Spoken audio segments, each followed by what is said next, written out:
Hello and welcome to Newsbreak. I'm your host, Nick Steffens. Coming up later in the show, area soccer teams continue to dominate. But first, today's top stories. Washington public safety agencies in Washington County are urging residents to sign up for emergency alerts about severe weather and other emergencies after a siren failure in Wellman on Friday. Several buildings were leveled by tornadoes that struck west of town. Although crews were on site fixing the siren on Tuesday morning in preparation for more bad weather, Washington County Emergency Management Coordinator Marissa Risen said that it was the worst place possible for the county's siren system to fail in light of Friday's damage. Alert Iowa's statewide emergency notification system is being used to send alerts to residents. Washington County officials can communicate emergency information directly to citizens via call, text message, email, and social media. The system can also translate messages into multiple languages. The county emphasized that the redundancy ensures safety in the event of a system failure, and multiple means to receive messages is the best practice to keep oneself and loved ones safe.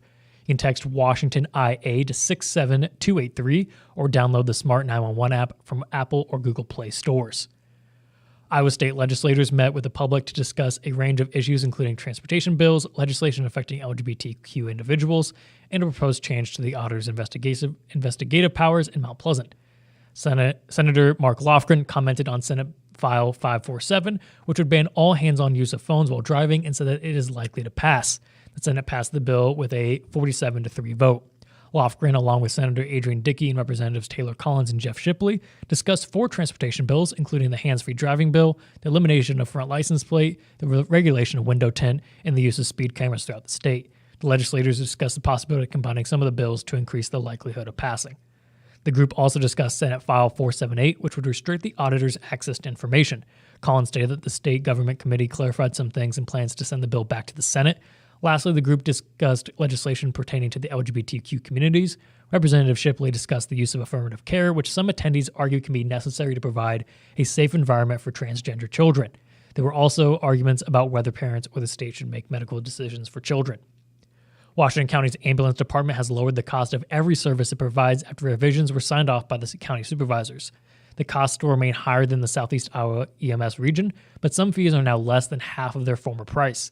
The change won't reduce the department's income, as insurance providers generally reimburse the ambulance at rates based on Medicare and Medicaid policies, meaning the higher costs for services were borne exclusively from uninsured patients. One of the changes includes an advanced life support, which was reduced by almost $1,000. However, there was contention over lift service fees, which the ambulance charges for callers who have fallen and cannot get up, but do not need a ride to the hospital. The board amended the proposal to lower the cost of lift services to $250 from $275 after concerns that free lift services would be abused by callers. Colton Schneider has been sworn in as Washington's newest police officer. At a ceremony held in City Hall, Schneider expressed his excitement and said it was an honor to become an officer and do his civic duty serving people. Although he faces 16 weeks of academy training in AIM starting May 1st, Schneider said that he was looking forward to learning new things despite being a little nervous. Schneider previously worked at the Washington County Jail since August of 2017, making him a valuable addition to the force. According to Washington Police Chief Jim Lester, Schneider's experience in an enforcement-adjacent position will be useful for the department, and he'll be able to put those skills to good use. We're going to take a quick break, and when we come back, we'll take a look at the weather and sports. Bring the kids and share the memories from steam engines, antique cars and trucks, tractors, gas engines, and horses.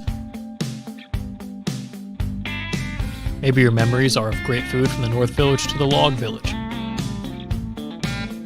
or going to one of the amazing concerts. This is the place where memories are made. Make plans now to enjoy the history of the past at the 2023 Midwest Old Thrashers Reunion, August 31st through September 4th in Mount Pleasant. Visit oldthrashers.com for more details. Welcome back to the News Break. I'm your host, Nick Steffens. We have your 5-day forecast coming up. First, obituaries. Peggy Jean Yarber of Hillsborough passed away on March 31st at the age of 55. A funeral service will be held at 2 p.m. April 6th at Elliott Chapel. Stephen J. Schultz of Crawfordsville passed away on March 31st at the age of 63. A funeral service will be held at 11 a.m. April 5th at Kimsey Funeral Home. Joey D. Ferguson of Mount Pleasant passed away on March 31st at the age of 65. A funeral service will be held at 11 a.m. April 6th at White Oak Cemetery. Kimsey Funeral Home is in charge of the arrangements. That was obituaries. It is now time for your 5-day forecast. Today has been a warm one with a high of 79. Overnight, there's a chance of thunderstorms, hail, and even tornadoes again, so please take the necessary precautions. Tomorrow, temperatures will fall to 56 degrees and it'll be windy. On Thursday, it'll be 57 degrees with clear skies. The skies will remain clear on Friday and temperatures will rise to 65 degrees. And finally, on Saturday, temperatures will continue to rise to 68 and it'll be mostly sunny. We're going to take another quick break, and when we come back, we'll take a look at sports.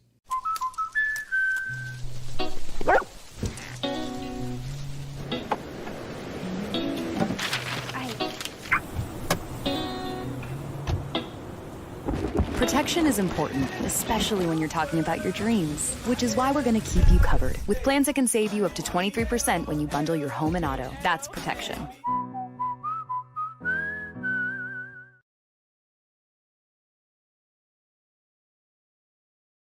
Welcome back to Newsbreak. I'm your host, Nick Steffens. It is now time for sports. The Mount Pleasant soccer teams were stifling on defense on Monday night as the Panthers recorded the rare double shutout against Columbus Winfield Mount Union in a doubleheader at East Lake Park on Monday. The Panther girls ran away from the Wildcats 7-0 in the opener. Mount Pleasant boys followed with a 3-0 victory in Game 2. Ellie Manning, who had all 3 goals in Mount Pleasant's previous game, scored her only goal of the night with 30 minutes and 54 seconds left. Aurora Hummel put one in with 8 minutes and 40 on the clock, and Aurora scored 2 goals within 35 seconds of each other just 6 minutes before the final buzzer. Eli Heaton made 3 saves in a shutout into the net. Mount Pleasant, the Panther boys, which won just 1 game all of last season and hadn't even scored on Columbus WMU since 2019, showed signs of turning the page with a shutout victory in head coach Rocco Russo's first game leading the team. Mount Pleasant is now 2-0 in girls soccer and 1-0 in boys soccer. The Panther will play Washington on Thursday, with the boys hosting and the girls playing on the road. The Washington girls soccer team has been on a roll here in the early season as they're now winners of 3 straight since the beginning of the season. On Monday night, the victory game against the Indians of Oskaloosa 7-3. The Demons put together a phenomenal first half, which saw 4 balls behind the back of the net. Defensively, they were just as good, giving up just 1 to the Indians to make it 4-1 at the half. Washington scored 2 of the 4 within the 20 minutes of action.